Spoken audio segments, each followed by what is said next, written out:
¿Te preguntas sobre tu futuro? ¿Será como lo imagino? ¿Tus inversiones están creando el futuro que quieres? Sí, y no solo el mío. También el de mi familia.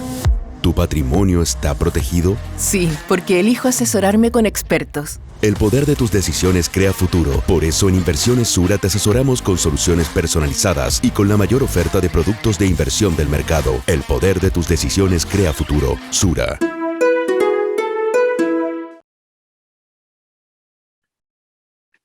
Hola, buenos días.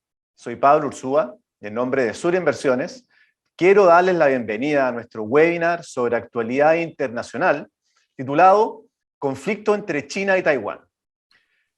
Este es el tercero de una trilogía de la relación que el gigante asiático tiene con distintos países en el mundo. El primero fue con Estados Unidos, el segundo con el Estado-país Hong Kong, y este último es sobre la pequeña isla Taiwán. Entre medio, hicimos una pausa con un especial geopolítico sobre Rusia y Ucrania. Para conversar sobre este tema, nos acompaña el día de hoy Magdalena Guzmán. Ella es periodista y magíster en Ciencia Política de la Universidad Católica de Chile. Durante la conversación, ustedes podrán realizar preguntas a través de nuestro chat y al finalizar daremos respuesta a la mayor cantidad de sus inquietudes. Hola Magdalena, bienvenida. Gracias por estar hoy día nuevamente con nosotros. Hola Pablo, muy buenos días. Muchas gracias por esta invitación. Y tal como tú dices, este es el tercero de un ciclo de 3 webinars sobre distintos temas relacionados con China.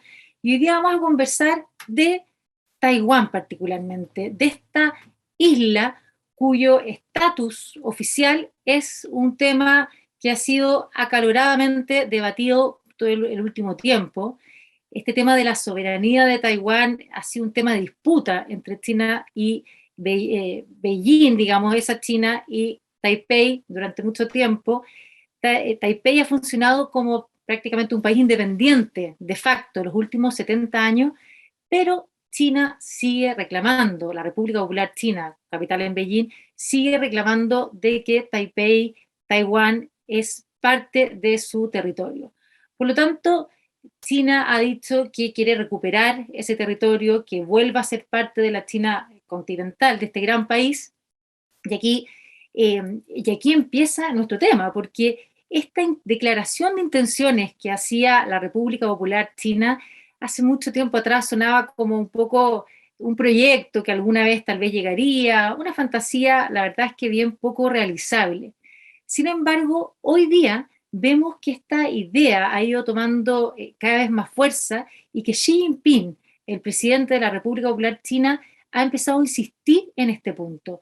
Por lo tanto, vemos que en esta zona geopolítica, en esta zona del planeta, donde tenemos países con armas nucleares, donde tenemos más del 50% de la población mundial, del PIB mundial, vemos que hay un conflicto latente que ya desde el año pasado había venido adquiriendo cada vez mayor como contingencia en el fondo, que fue desplazado de la primera plana por el tema del conflicto y de la guerra en Ucrania, pero sigue estando este tema latente, si bien no aparece todos los días en la prensa chilena, cada día se ve que China envía nuevos aviones a la zona aérea de Taiwán, el fondo que hay aquí un movimiento importante y que este conflicto, este tema, en cualquier minuto podría tomar otro cariz.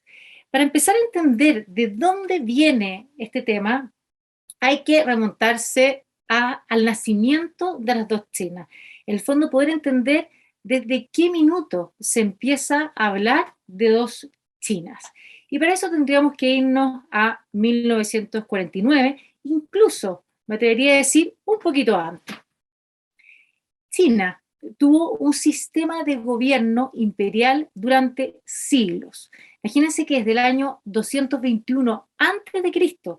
hasta 1911, la China que conocemos tuvo siempre un mismo sistema de gobierno que fue la figura del emperador. China tenía un sistema imperial. Y ese sistema imperial va a entrar en crisis a mediados del siglo XIX, particularmente el hito que marca el comienzo del fin, en el fondo, es la Primera Guerra del Opio, 1839, y ahí empieza para China un periodo muy malo, que llegan las potencias extranjeras y Japón, se meten mucho en China, el emperador empieza a perder todo su poder, su legitimidad, hay muchas revueltas, conflictos internos, y todas estas potencias occidentales empiezan a quedarse con toda la zona de la costa, con los puertos, en fin, este sistema entra en crisis y va a terminar esta crisis a finales de 1911 con el fin del sistema imperial y el 1 de enero de 1912 con la instauración, después de siglos, de un nuevo sistema de gobierno que va a ser la República de China, liderada por el Kuomintang, las fuerzas nacionalistas que tuvieron su primer líder a Sun Yat-sen y luego, más conocido, a Chiang Kai-shek. Entonces, en 1912 tenemos una China que viene saliendo de una crisis muy grande, es un periodo muy convulso, que el gobierno no logra afiatarse, tenemos toda la parte de la costa con las potencias occidentales, al interior estos señores de la guerra, en el fondo es una tierra de nadie. Y en esta República de China vamos a tener, va a entrar de nuevo Taiwán a escena. Taiwán, contado así como la historia un poco en paralelo, Taiwán había sido conquistado por la China imperial, por estos emperadores, en el siglo XVII, en 1683, en la dinastía Qing. Ellos habían tomado Taiwán, lo habían incorporado al territorio de China, pero en esta época de declive, cuando está Japón y las potencias occidentales enfrentándose constantemente con la China imperial, va a haber una guerra entre Japón y China, que China la pierde porque estaba sumamente debilitada. Entonces en 1895 la isla Formosa, como se le llamaba en ese minuto, que hoy día conocemos como Taiwán, pasa a manos de Japón. Y durante 50 años va a estar administrada por Japón, quien en 1945, al término de la Segunda Guerra Mundial, cuando Japón se debe rendir incondicionalmente, Japón va a ser obligado a devolver la isla de Formosa a China. Entonces, China vuelve a recibir esta isla, que hoy día la conocemos como Taiwán, pero la China que recupera esta isla en 1945 es una China donde reina el caos. Y como les contaba recién, es una China donde está la República de China, liderada por el Kuomintang. Pero esta República de China, a su vez, ha iniciado en 1927 una guerra civil con el Partido Comunista.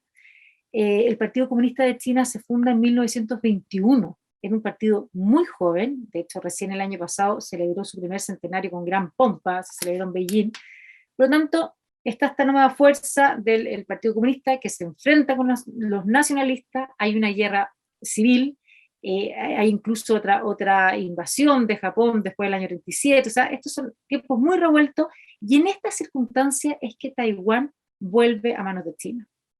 Y poco después de que ha vuelto a manos de China, en 1949, las fuerzas comunistas lideradas por Mao Zedong van a ganar esta guerra civil, van a proclamar la instauración de la República Popular China, que es la que está hasta el día de hoy, y por lo tanto Chiang Kai-shek y todo su ejército nacionalista, gran parte de la élite y de la aristocracia de China, se escapan del continente y se refugian en la isla de Taiwán, en Taipei.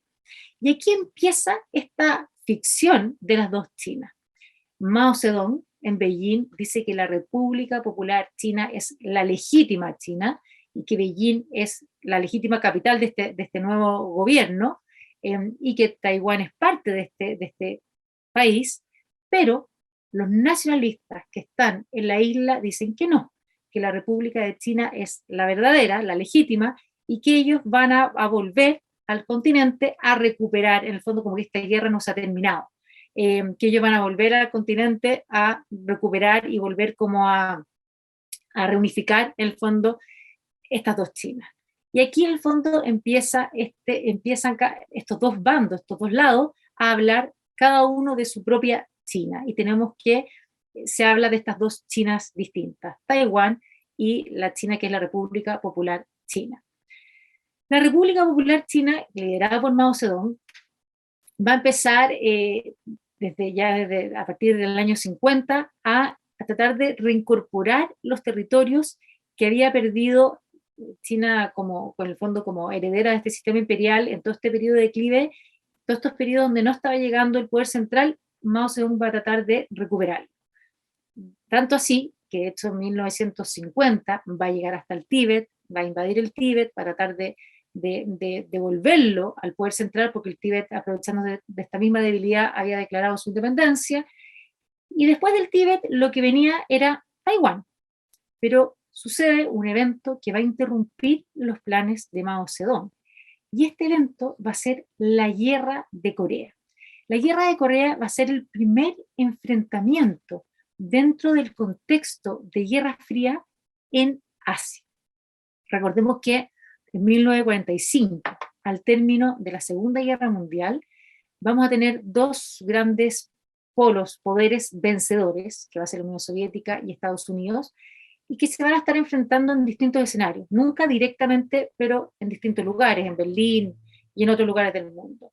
Y el primer enfrentamiento entre estas dos potencias en Asia va a ser precisamente en Corea.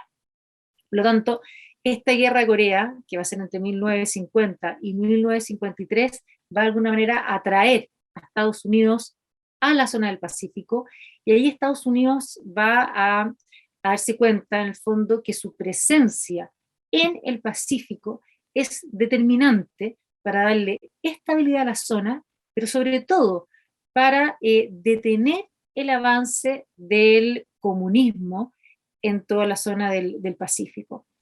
Y ahí entonces Estados Unidos va a fortalecer sus alianzas estratégicas con Japón, con Corea del Sur, van a empezar en el fondo a fortalecerse también todas sus distintas bases navales y alianzas con todos los países de la región, con Singapur, más adelante con Australia, su base naval en Guam.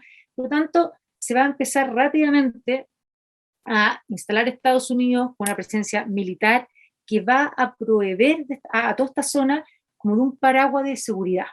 Un paraguas que, de hecho, se habla como en esta época como de la Pax americana, porque la presencia americana va a permitir estabilidad y, por lo tanto, un gran crecimiento económico en toda esta zona, y al mismo tiempo, por supuesto, en paralelo, contener el avance de China. Por lo tanto, en este contexto, vamos a tener que Chiang Kai-shek va a sentirse apoyado, respaldado por Estados Unidos, e incluso envalentonado por esta nueva posición, va a sostener que ellos en el corto plazo van a reconquistar en el fondo Beijing y van a volver a instalar la República de China en todo lo que es conocido como el territorio de China. Y Mao Zedong, por supuesto, por su parte, va a seguir manteniendo de que su China, su República Popular China instaurada en el año 49, va a ser la legítima China. Entonces vamos a tener que esta idea se va a ir perpetuando en el tiempo. En un primer momento, Chiang Kai-shek y Taiwán van a hacer todo lo posible porque la China de Mao no sea reconocida a nivel internacional. Se va a ver con toda claridad de que en este primer momento no va a ser factible que se enfrenten militarmente estas dos Chinas, pero sí hay una disputa por el reconocimiento, el prestigio y la legitimidad internacional. Taiwán, la China de Chiang Kai-shek, va a conseguir tener el asiento de China en el Consejo de Seguridad de la ONU, y va a conseguir también el reconocimiento de prácticamente todos los países. Pero esto en la década de los 70 va a cambiar. En la década de los 70 viene un cambio enorme, y ese cambio es que Estados Unidos, también en un contexto de Guerra Fría, va a tratar de nivelar su posición con respecto a la Unión Soviética.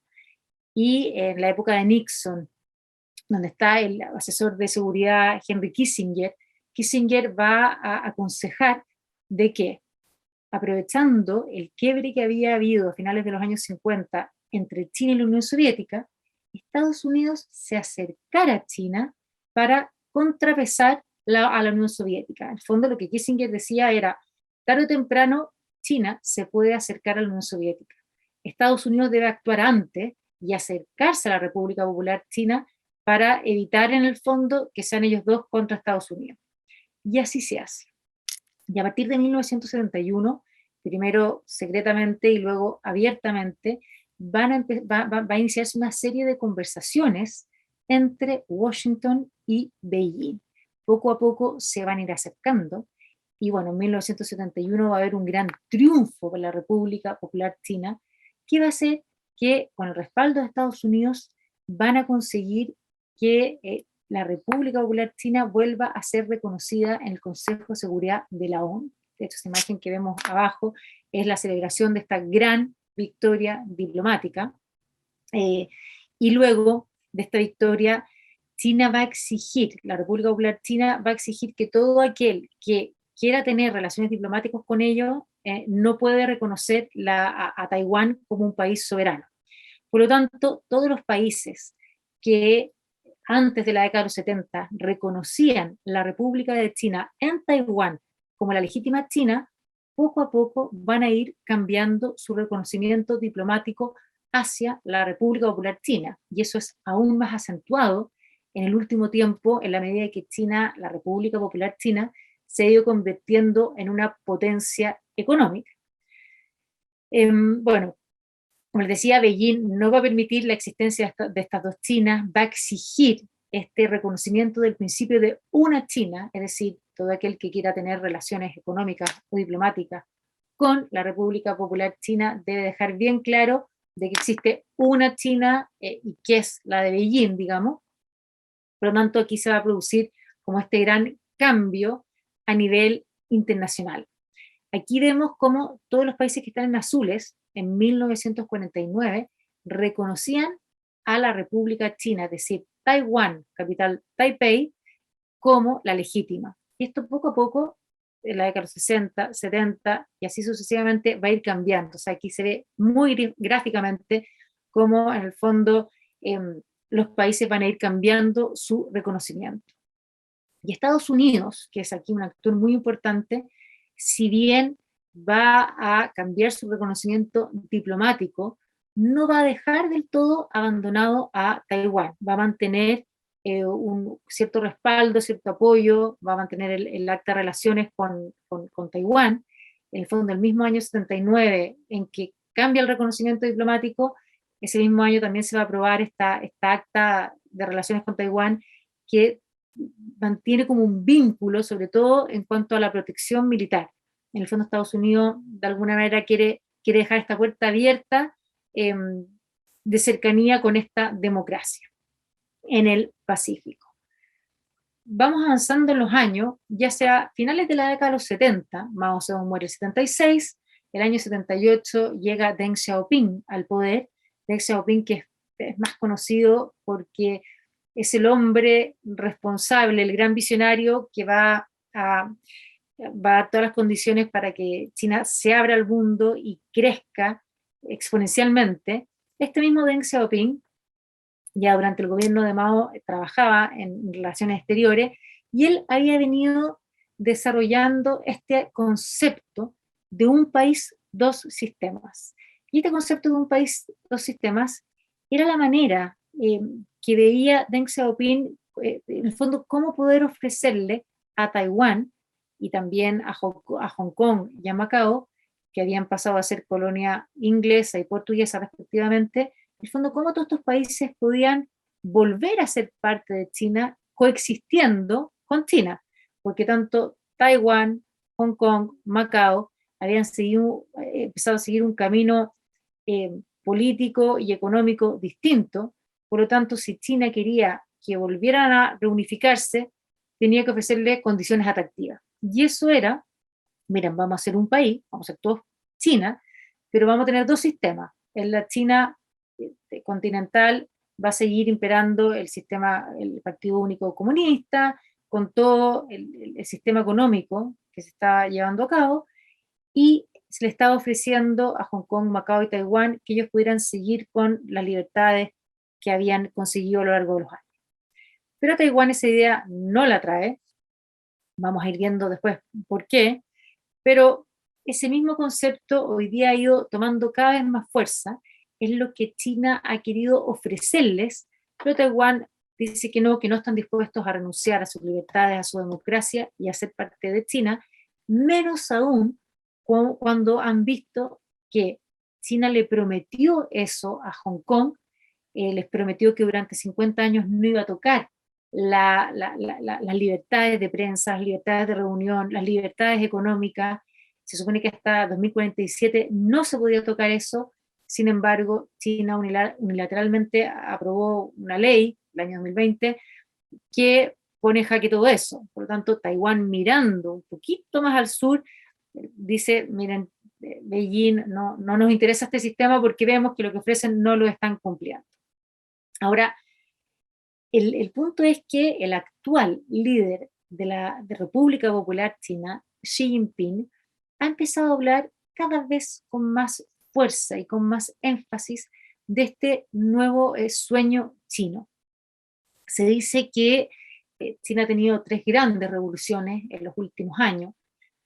La primera, sin duda, es 1949, con la instauración de la República Popular China. La segunda gran revolución fue la que lideró Deng Xiaoping, esta apertura al mundo, esta apertura económica que ha transformado radicalmente a China. Y Xi Jinping habla de esta tercera revolución, que es el rejuvenecimiento de la nación. Y cuando Xi Jinping habla del rejuvenecimiento de la nación china, es volver a recuperar el lugar que a China le corresponde en el mundo. Por eso les pongo aquí este carácter, el Zhongguo, como los chinos se ven a sí mismos, lo que define su concepto de país, que es en el fondo China al centro del mundo. China ocupando su poder de hegemón, de potencia más importante en Asia, y sin duda también ocupando un rol protagónico en los asuntos internacionales. Y ojo aquí que él no habla él habla del rejuvenecimiento, o sea, ya está claro en el enunciado que él habla de un recuperar, o sea, en el fondo volver a un lugar en el cual ya se ha estado antes. Y Xi Jinping, parte de su discurso es que en el fondo, para poder llegar a este punto en que China vuelve a ocupar su lugar, parte de esa meta se alcanza cuando Taiwán y Hong Kong también estén incorporadas dentro de todo el sistema chino, y el hecho de que no sea así es visto como una importante amenaza a la cohesión y a la identidad nacional china. Por lo tanto, aquí hay un tema, cuando Xi Jinping habla de que quiere recuperar Taiwán, va más allá del mero hecho de ir a recuperar un territorio que era de ellos, va inserto en la visión que tiene Xi Jinping para su país en el corto y mediano plazo, porque él también ha dicho que este es un objetivo que él quiere alcanzar durante esta generación. Bueno, aquí está, Xi Jinping dice: la nación china, que desde los tiempos modernos ha soportado tanto por tanto tiempo, ha logrado una tremenda transformación, se ha puesto de pie, se ha enriquecido y se ha vuelto fuerte. También aquí mostrando cómo Xi Jinping siente que ya ha llegado el momento de actuar. Recordemos que Deng Xiaoping hablaba del ascenso pacífico, hablaba de que China tenía que ir en el fondo fortaleciéndose, consolidándose, y una vez que tuviera la posición firme, recién ahí actuar y salir. Entonces Deng Xiaoping decía: no mostremos todavía nuestras cartas.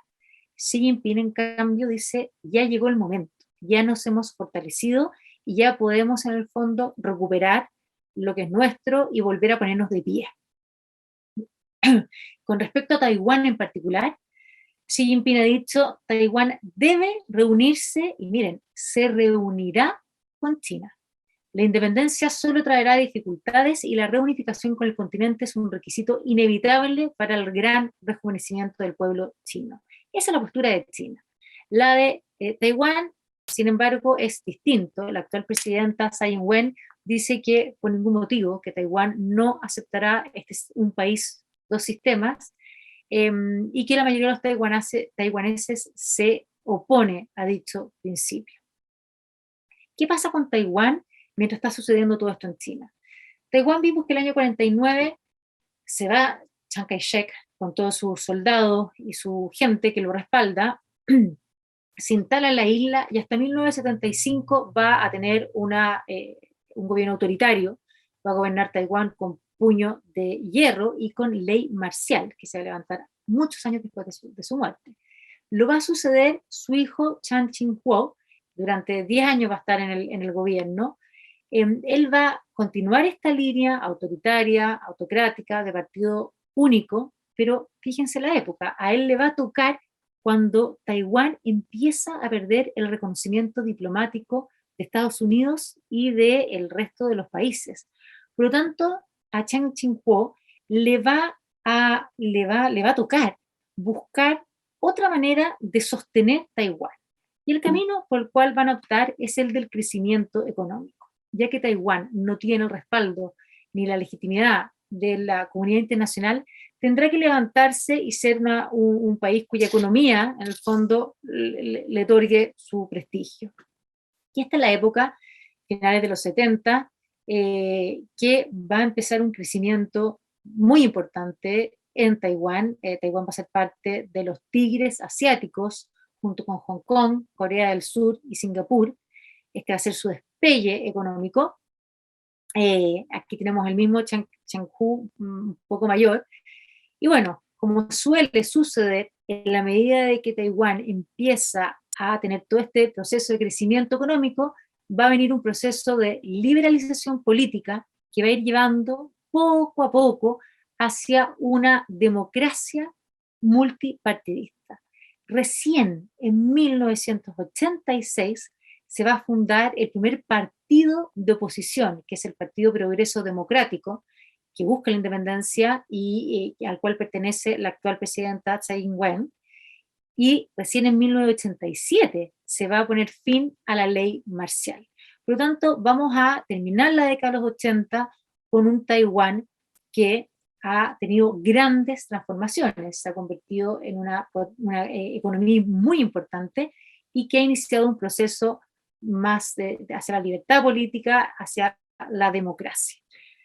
En este momento, China, década de los 80, que también había iniciado a finales de los 70 este proceso de apertura económica, dice, a ver, en realidad, ya que no nos resultó, en ese momento no había resultado un país dos sistemas, vamos a tratar de fusionar las economías. La lógica aquí de Beijing es tratar de que las economías empiecen a funcionar de manera tan vinculada que para Taiwán sea prácticamente un suicidio económico después romper relaciones con China. Beijing cree que de esa manera Taiwán finalmente va a terminar por aceptar la reunificación. Pero va a suceder lo contrario.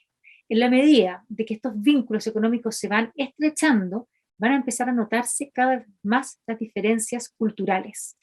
China va a mantener su sistema de partido único y particularmente hacia la actualidad cada vez mayor control a la oposición, y en Taiwán, en cambio, se va a ir dando un proceso de que se va a ir consolidando esta democracia. En el año 88 vamos a tener un primer presidente nacido en la isla. A él le van a tocar el año 96 las primeras elecciones presidenciales democráticas de Taiwán.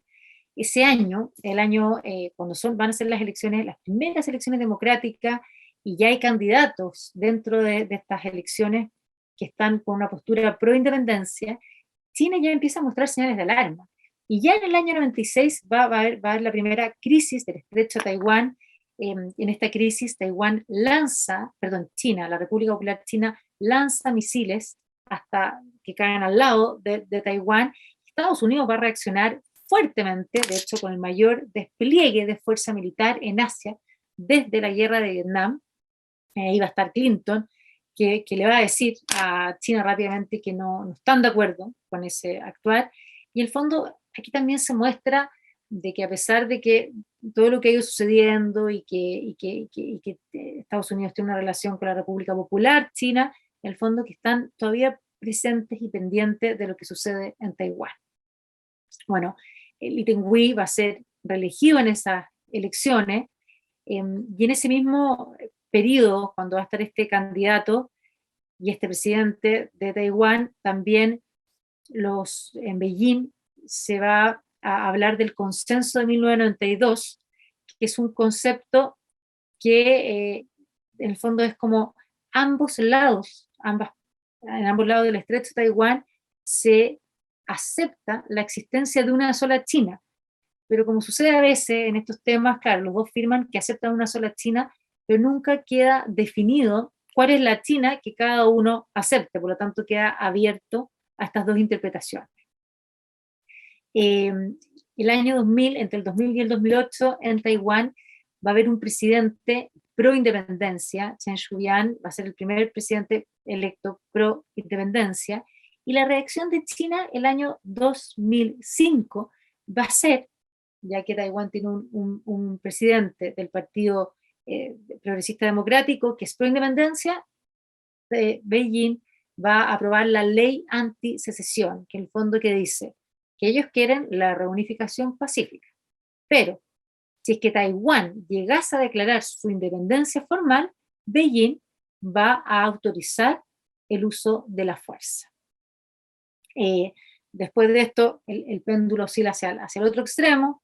Entre el 2008 y 2016 vamos a tener nuevamente un presidente en Taiwán del Kuomintang, por lo tanto, siendo del Kuomintang, se vuelven a estrechar los vínculos entre Beijing y Taipei, porque el Kuomintang no es abiertamente pro-independencia. Empiezan a estrecharse las relaciones económicas, pero fíjense que aquí la juventud reacciona ante un acuerdo económico que estaba a punto de firmarse entre Taipei y Beijing, y el año 2014, justo el mismo año también que se va a dar la primera revolución importante en Ucrania, este mismo año se va a dar en Taipei el movimiento de los girasoles, que en el fondo los jóvenes salen a las calles, ocupan la sede del Parlamento y del Ejecutivo, que dice que en el fondo no están de acuerdo con que el Ejecutivo apruebe, sin un verdadero debate, un acuerdo de libre comercio entre la isla y China continental. En el fondo el mensaje es Taiwán no se vende y que en el fondo ellos quieren defender su democracia, que no están dispuestos a que China se vaya acercando económicamente y que después les impongan otro sistema político. Y así llegamos a la actual presidenta de Taiwán, Tsai Ing-wen, hasta el día de hoy del Partido Democrático Progresista. Este es el partido pro-independencia. Por lo tanto, durante todo su periodo, las relaciones entre Taipei y Beijing se han vuelto a debilitar. Beijing cada vez ha tratado de ejercer mayor presión económica y diplomática sobre Taipei, pero Tsai Ing-wen se ha mantenido firme. Hoy han salido una serie de encuestas en las cuales se ha tratado de ver qué es lo que quieren los taiwaneses. Y los taiwaneses, más de la mitad, prácticamente la mayoría, sobre el 70%, lo que quieren es mantener el status quo, es decir, que las cosas sigan tal y como están. Aquí tenemos estas imágenes de Tsai Ing-wen elegida como una mujer influyente, precisamente porque se planta frente a China. Taiwán hoy día es una democracia multipartidista que tiene más de 23 millones de habitantes y que al igual como era Hong Kong hasta hace poco tiempo atrás, tiene una prensa libre, muy competitiva, una economía dinámica, número 3 en el mundo en libertad económica, y que es el principal productor de tecnología de microchips en el mundo. Si uno piensa entonces, bueno, ¿por qué este apuro o esta urgencia de China por recuperar Taiwán? ¿O qué es lo que representa Taiwán para China? Vemos entonces que hay tres elementos. Uno, sin duda, es un tema de identidad y cohesión nacional, un tema de orgullo nacional. En el fondo, China se ha propuesto volver a recuperar todos los territorios que perdió en esta época en que el sistema imperial estaba debilitado y en lo que los chinos llaman el siglo de las humillaciones. Es decir, todo el periodo desde la Primera Guerra del Opio hasta la instauración de la República Popular China, en el cual ellos van a perder la soberanía sobre Hong Kong, sobre Macao, sobre el Tíbet, sobre Taiwán también, y por lo tanto Taiwán representa como un poco la última pieza que les falta para recuperar toda esta unidad. También hay un tema estratégico fundamental, y es que Taiwán ocupa aquí la primera línea en la línea defensiva de China. tenemos que Estados Unidos tiene una presencia muy importante en esta zona, y un poco lo que está como en primera línea entre Estados Unidos, su aliado, y en general el Pacífico, y China, es precisamente Taiwán. Por lo tanto, para China, el hecho de volver a recuperar Taiwán mueve un poco su protección 160 kilómetros más hacia adelante. Hoy día, si es que Taiwán, Estados Unidos o cualquiera actuara desde acá, está a 160 kilómetros de lo que es Shanghai, Shenzhen, todas las enormes ciudades, cada una de ellas de más de 22 millones de habitantes, o sea, cada una es un Taiwán en sí mismo, en el fondo, todas estas ciudades industriales, abiertas económicamente, que están en la costa de China, y todo eso, obviamente para China, el tener Taiwán significaría una protección natural clave para toda esta China continental. Y además también hay un tercer elemento económico, que es que la economía de Taiwán tiene una industria estratégica, que es precisamente la industria de los microchips, que hoy día son lo que mueven el mundo. Xi Jinping ha hablado del 2049 como la fecha límite para la reunificación nacional de Taiwán, porque dice que la vuelta a Taiwán es una meta clave para lograr el sueño chino, y este sueño chino tiene como fecha tope el 2049, que es cuando se cumplen los 100 años de la instauración de la República Popular China. Los chinos siempre ocupan estas como fechas importantes como los hitos, en el fondo. Por ejemplo, Xi Jinping dijo que el 2021, que coincide con los 100 años de la instauración del Partido Comunista, esa era la fecha para conseguir una meta económica que era una nación moderadamente próspera. Y en uno de esos mismos discursos estableció el 2049, los 100 años de la instauración de la República Popular China, como la fecha para lograr esta meta del sueño chino. Por lo tanto, tenemos una fecha en el horizonte. Muchos analistas consideran que podría ser incluso antes. Lo que sí tenemos claro es que Xi Jinping considera que Taiwán representa un interés vital y irrenunciable para el prestigio nacional y para la supervivencia del Partido Comunista China. Y más aún ahora, cuando tenemos los temas de COVID, todo lo que ha pasado, todo el cuestionamiento, por ejemplo, de los encierros y de las cuarentenas en Shanghai, el tema de que ya hemos visto que el boom de las exportaciones en China ya viene en retroceso. Cuando todos estos temas, una fuente de legitimidad es mantener la legitimidad del Partido Comunista, y se ha visto en el fondo que se busca también incentivar y aumentar este sentido patriótico, nacionalista, dentro del cual el objetivo de conseguir Taiwán es un elemento muy relevante. ¿Cómo son las relaciones entre Taiwán y Estados Unidos? Bueno, Estados Unidos es un aliado que ha mantenido como dicen, esta ambigüedad estratégica. Es un aliado muy poderoso, sin duda, que ha jugado con esta ambigüedad estratégica. O sea, es el concepto o el enunciado que tiene es decir, en el fondo ellos van a ir en apoyo de Taiwán, pero no dicen nada muy específico, manteniendo de esa manera la puerta abierta para poder moverse de distintas maneras. Lo que sí está claro es que, a pesar de que no reconoce diplomáticamente y oficialmente el gobierno de Taiwán, sino el de la República Popular China, Estados Unidos es un aliado que incluso ahora Biden ha dicho que iría en apoyo de Taiwán en el caso de que la provocación la comience China. O sea, si es que Estados Unidos ha sido claro en ese sentido, si es que Taiwán declara su independencia, Estados Unidos no se ha pronunciado y ha dejado entrever que ahí hasta ahora no sabemos qué va a pasar, pero si es que China invade la isla, Estados Unidos sí protegería o apoyaría a Taiwán. Aquí tenemos una infografía, en el fondo, de lo desigual que son las fuerzas, todos los recursos militares que tiene la República Popular China y la República China de Taiwán. Y aquí también, claro, queda pero en evidencia lo relevante que es para Taiwán contar con los aliados estratégicos de Estados Unidos y los aliados de Estados Unidos en el Pacífico. El año pasado y este año ha habido un debate en Estados Unidos, en el fondo, cuál debiera ser la postura. Muchos dicen que Estados Unidos debiera terminar con esta ambigüedad estratégica y debiera ser claro, decir exactamente cómo actuaría en caso de un conflicto en el estrecho de Taiwán, porque de esa manera podría disuadir ciertas acciones de Beijing dentro de la discusión que se da en Estados Unidos. Algunos creen que Estados Unidos debe apoyar a Taiwán por un tema de partida, como de credibilidad moral.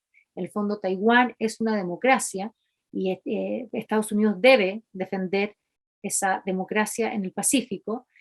Y además también muchos dicen que es muy importante que Estados Unidos apoye a sus aliados y que sea predecible en ese sentido, porque desde el minuto en que no apoye a uno de sus aliados en el Pacífico es abrir la puerta a China en el fondo, que ya sabe que Estados Unidos no está dispuesto a ir en socorro de cada uno de ellos, de estos aliados de esta zona del mundo.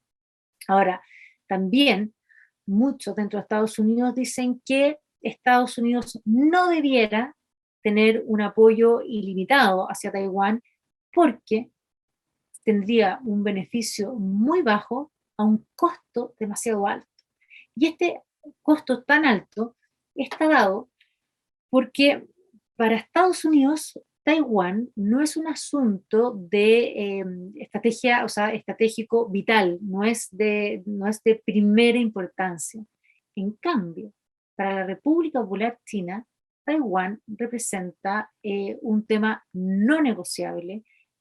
China lo ve como un asunto doméstico en el cual no debiera interferir ningún tercer país. Es un asunto vital para China, y dado que es un asunto vital, por supuesto que China estaría dispuesto a llegar mucho más lejos defendiendo la soberanía sobre Taiwán. Bueno, ¿qué irá a suceder? Aquí tenemos absolutamente abierto el escenario. Lo que sí tenemos clarísimo es que se venía ya viendo, y de hecho lo vimos en nuestros webinars anteriores, se venía viendo en el fondo como le decían a veces, esta nueva guerra fría, esta nueva disputa de poder entre China y Estados Unidos, y una situación que sin duda va a traer remesones, porque en todo minuto en la historia, cuando hay una potencia que está establecida y empieza a surgir otra que le hace la competencia y que la está en el fondo moviendo, digamos, siempre hay movimientos de ajuste.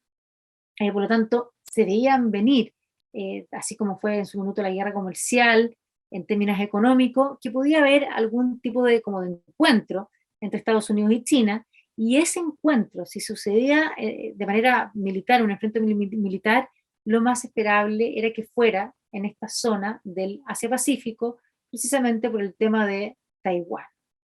El gran punto aquí es que es una zona que es clave para la economía mundial, es una zona donde tenemos Estados Unidos con armas nucleares, China con armas nucleares, una Corea del Norte que es cercana a China, sumamente impredecible, inestable, que también tiene armas nucleares y que en lo que va de este año ha probado más misiles y ha hecho más pruebas de las que hizo en todo el año pasado. Y bueno, también una Rusia que hoy día está fuertemente cuestionada, pero que es cercana a China y que también tiene armas nucleares.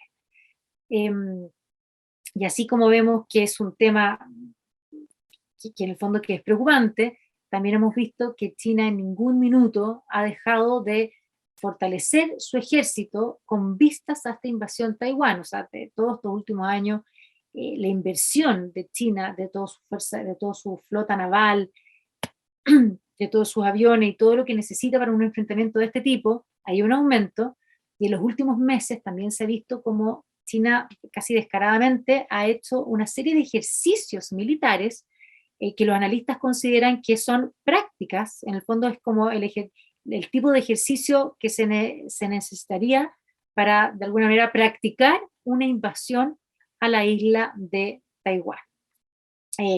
Bueno, y esto ya podríamos hablar después en las preguntas y comentarios, pero también ha ido generando ciertos ajustes, ciertos cambios en el entorno, como por ejemplo nuevas alianzas de seguridad que han surgido en el Indo-Pacífico, por ejemplo el Quad, esta alianza defensiva informal entre Estados Unidos, Japón, Australia e India, y también AUKUS, en el fondo esta iniciativa en que Estados Unidos y Reino Unido apoyan a Australia para que tenga submarinos nucleares.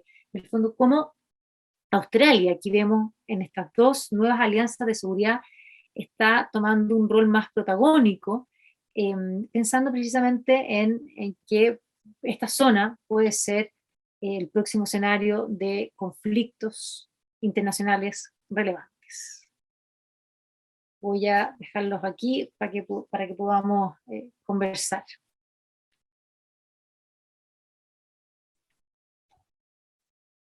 Muchas gracias, Magdalena, por tu presentación, la verdad que muy ilustrativa. Yo me quedo con una frase que mencionaste, que Taiwán quiere mantener el statu quo, pero finalmente el statu quo se tiene que enfrentar en algún momento. Así que abordemos algunas preguntas que van en torno a eso. Quiero partir con la primera para conocer tu opinión, que habla si China tiene hoy día, actualmente, la capacidad para estar en tres frentes simultáneos. El primero, un frente interno, que es mantener el crecimiento económico con todos los desafíos que eso conlleva. Mantener este frente con Hong Kong y sumar un tercero, que es una reunificación de la isla a la China continental. Bueno, precisamente por lo que tú mencionas con respecto a la economía china, eso, así uno podría verlo, claro, como que es un frente del cual se tiene que hacer cargo Beijing, pero al mismo tiempo esa debilidad, yo lo veo como que es precisamente un incentivo a acelerar el resolver este tema pendiente con Taiwán, porque veo que si es que China estuviera muy bien económicamente, podría estar tranquilo esperando un poquitito más, particularmente que pase el frente con, en el fondo, con Ucrania, porque ha visto que la respuesta del mundo ha sido sorprendente y Occidente se ha aglutinado y se ha mostrado unido frente, en este caso, al ataque de Rusia. Sin embargo, como te decía recién, yo veo que es distinto, que la debilidad económica de China incluso puede acelerar este proceso, porque China de alguna manera ve cómo se le va cerrando su ventana de oportunidades. Ya no va a tener, en el fondo, la misma fortaleza que tenía hace 1 o 2 años atrás. Y así como también hay un tema económico que lo va apurando en un sentido práctico, por otra parte también, precisamente porque la economía está más débil, China necesita mantener su posición de legitimidad, la del Partido Comunista como único partido en el poder, ante la población china. Y una manera, que es la que habíamos visto todo el último tiempo, es a través del crecimiento económico. O sea, en la medida que la población de China tiene una muy buena calidad de vida, acceso a todo lo que quieran, no cuestionan que el Partido Comunista esté en el poder. Pero cuando eso empiece a fallar, el gobierno y el Partido Comunista y Xi Jinping van a necesitar darle otra cosa a la gente, a los chinos. Y eso va a ser este sentido patriótico, este orgullo nacional, para lo cual Taiwán es un medio, digamos. El resucitar Taiwán, el reconquistarlo, va en el fondo sin duda a ser un gran unificador de los chinos y un gran legitimador del Partido Comunista ante su pueblo.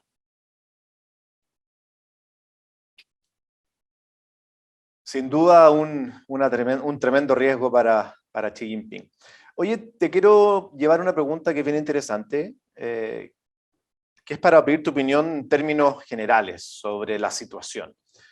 Entonces, bueno, Xi Jinping, tal como lo comentaste muy bien, sigue pensando que la reunificación de la China continental con la isla debe ser de forma pacífica, ha sido bien enfático en ello, pero que está preparado para usar la fuerza.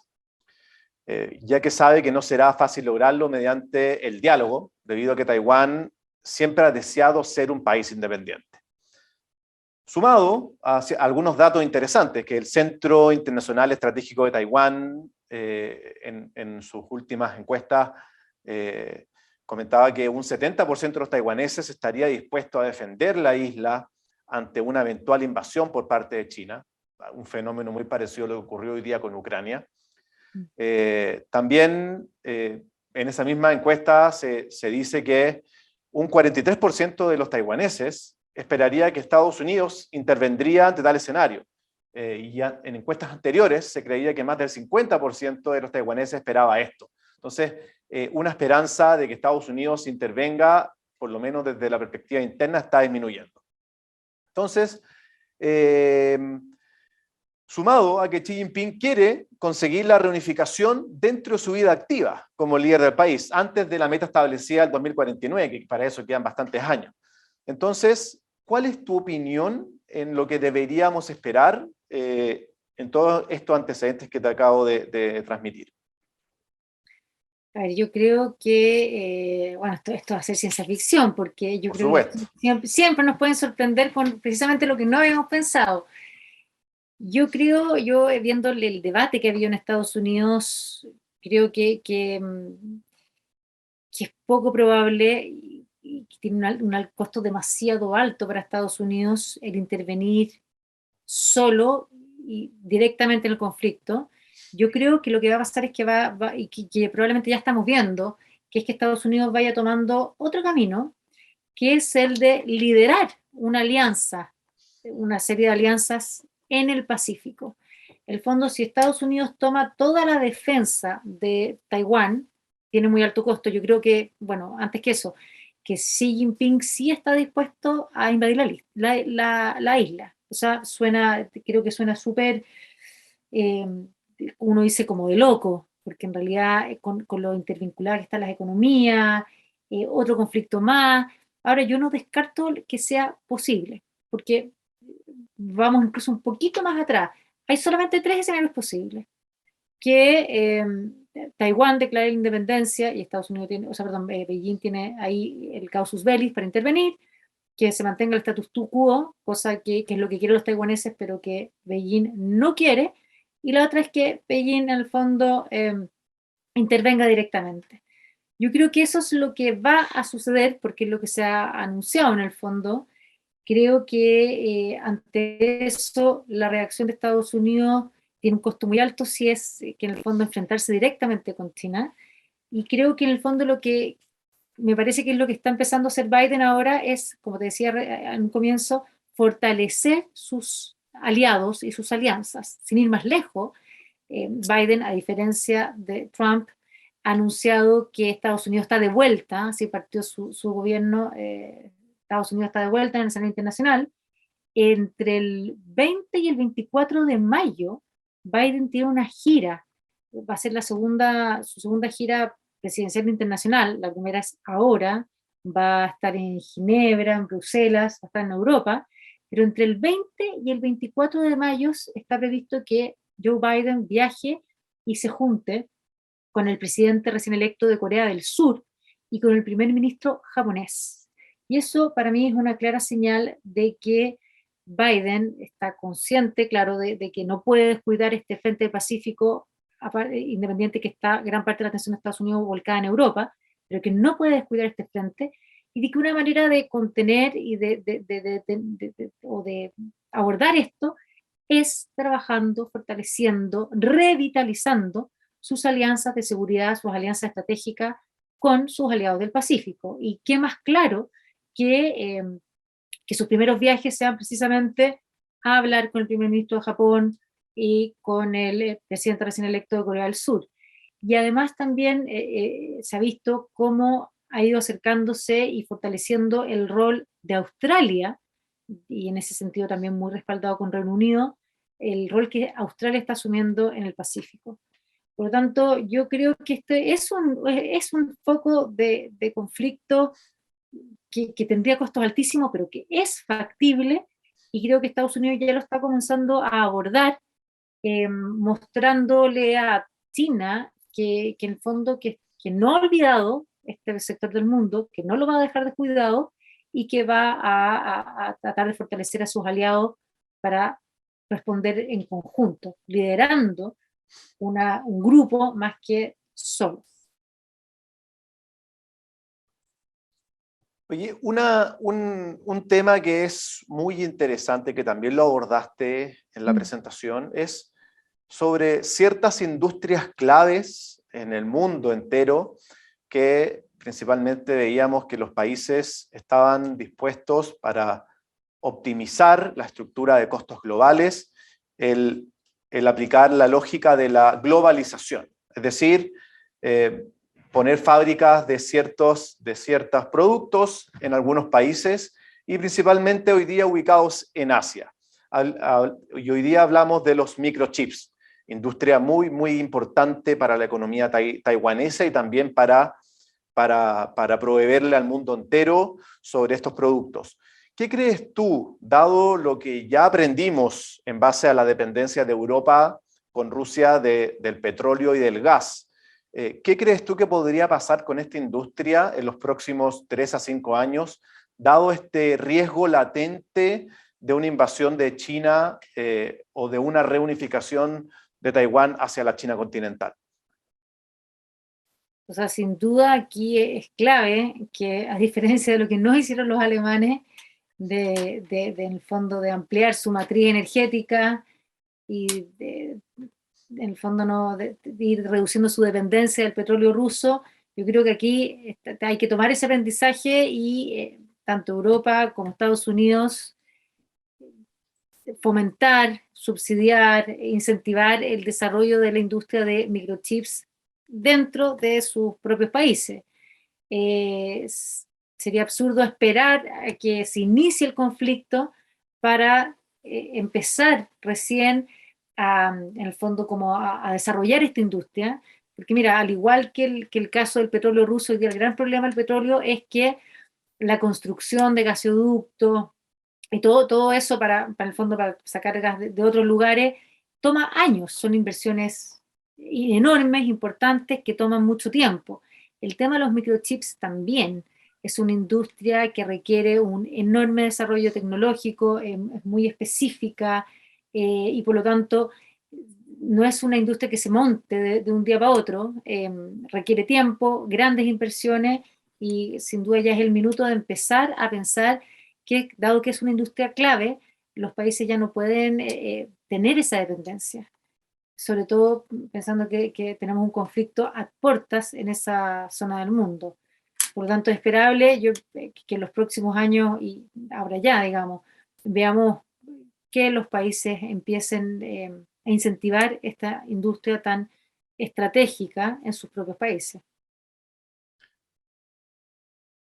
Vayamos a la última pregunta para que podamos terminar justo a las 10 de la mañana. Y habla sobre si Beijing todavía o China todavía tiene cierta capacidad de influir y limitar algunas decisiones en Taiwán, dado que sabemos que Taiwán tiene sus propias elecciones presidenciales, es una democracia plena, tiene libertad de prensa, la gente goza de libertades en diversos frentes, tiene un propio gobierno, etc. Entonces, China tiene hoy día la capacidad de influir en algunas decisiones de manera políticas de la isla.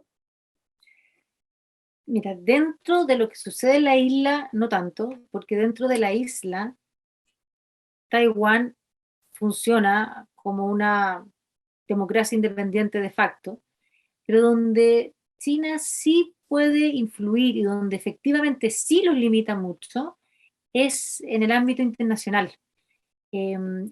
China trata de mantener a Taiwán al margen de los grandes acuerdos y de los grandes organismos internacionales. Porque China exige que para que Taiwán forme parte de algunos acuerdos económicos y de distintos tipos, Taiwán tendría que reconocer este consenso de una sola China, lo cual Tsai Ing-wen, la actual presidenta, no quiere reconocer. Entonces, por ejemplo, en la PEC está Taiwán y está China, porque ahí se hace una salvedad. La PEC precisamente porque iba a estar China y Taiwán, no se habla de estados, sino que se habla de las economías asiáticas y se reconocen estas dos economías. Pero en todas las otras instancias en que se requiere que se reconozcan como gobiernos, estados, Beijing ejerce una fuerte influencia y una fuerte presión para que Taipei no participe de la Organización Mundial de la Salud, de distintas organizaciones, ni siquiera de la ONU en el fondo, porque no está reconocida como un país soberano. Y ahí donde en este tema internacional de reconocimiento, legitimidad y participación internacional es donde China ejerce una fuerte presión e influencia y no tanto así en el ámbito interno. Bueno, muy claras tus respuestas, Magda. Muchas gracias por tu charla y posterior conversación. También le agradezco a todas las personas que se conectaron el día de hoy. Y les recuerdo que pueden revivir tanto este webinar como cualquiera de los otros 3 que hicimos con Magdalena, entrando al canal de YouTube que tenemos como Inversiones Sur ACL, y ahí van a poder ver estos videos y muchos otros. Hasta una nueva oportunidad y muchas gracias. Muchas gracias, que tengan buen día.